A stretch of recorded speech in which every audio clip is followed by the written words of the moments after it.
The worst crises that occur are those that occur in the banking system. The reason for that is pretty simple.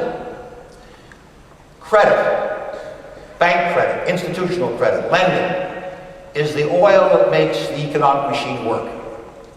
You can buy a house if you can get a mortgage. You can expand your plant if you can borrow the money to do it.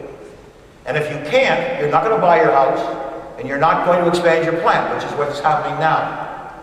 But credit, in turn, depends on one very great intangible, and that is trust, and that is confidence. You will lend me money if you're confident that I will pay you back.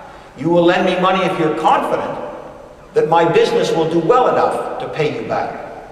If that trust and confidence doesn't exist, then there is no way that the market system is going to work. Governments are now telling you to do is go spend and spend and spend. And the reason is if we get into an inflationary period, in the last 10 years in Japan is a classic example of it, it is virtually impossible for governments to get you out of it.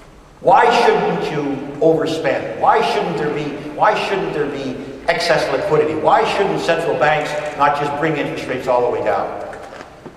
It's because of inflation. Because if you do that, you're going to have galloping inflation.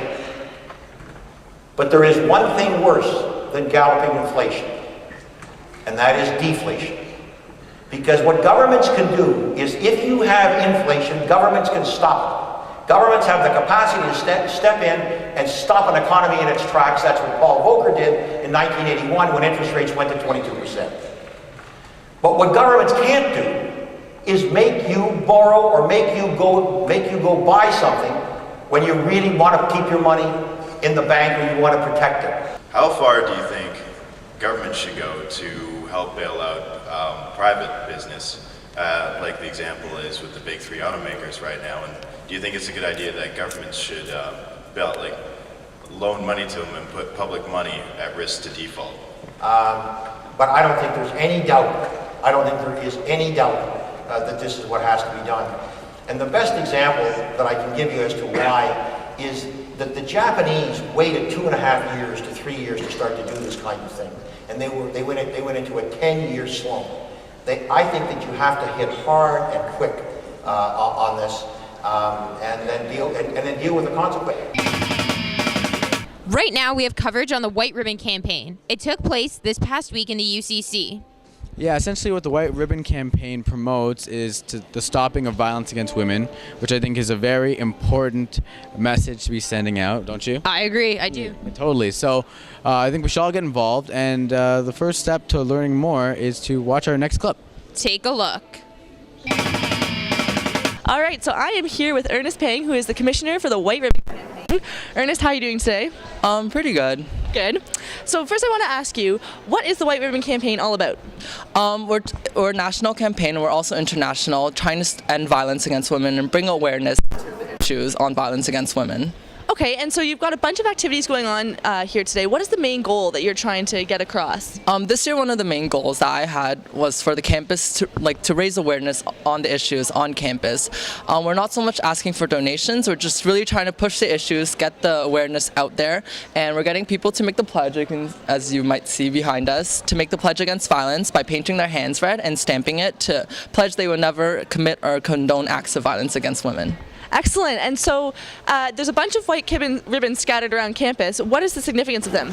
Again, that has to do with awareness. As you can see right here, we're giving a fact about the number of ribbons on campus and the number of ribbons on Concrete Beach. 26,000 women for each ribbon that you see on Concrete Beach have been affected by violence in Canada in 1 year. So we're just really trying to get the facts out, get the info out. And I know one of the goals of the White Ribbon Campaign is to target men, because men, it's an interesting perspective to take on it. So why is it important that we target men and not just women who need to be aware about if they're being abused? Well, I'm really trying to target, right now for the awareness campaign, I'm trying to target everyone and get everyone involved, because I really don't want to limit it, and I want everyone to be aware of the issues that are involved. But it's really important because a lot of the violence in the household does happen to women, and 70% of murder victims, women murder victims, are killed by their partners.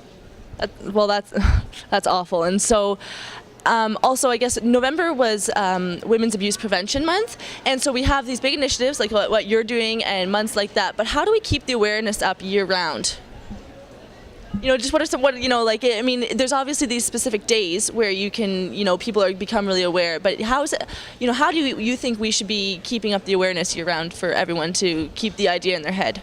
Well, taking part in a lot of the amazing organizations that we have in London, like Changing Ways, I don't know if you've heard about it, but they take in men who have been violent in the past and help them go through their reformation and relearning their ways to straying away from being violent to women.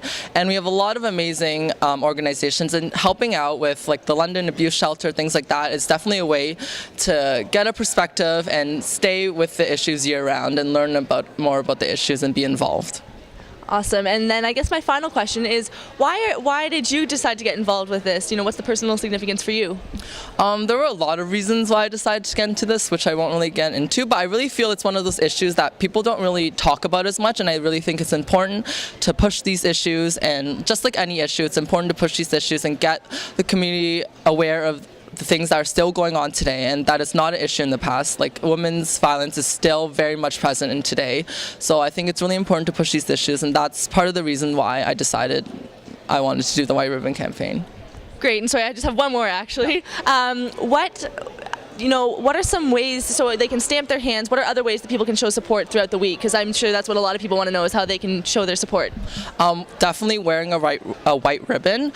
Donations are welcome if you do want to do it. And also, it would only be for today, but if you do want to volunteer, it'd be amazing. We're trying to get as many people around the atrium making the pledge, wearing a white ribbon, and learning a bit more about the facts and the issues involved. Great, thank you so much.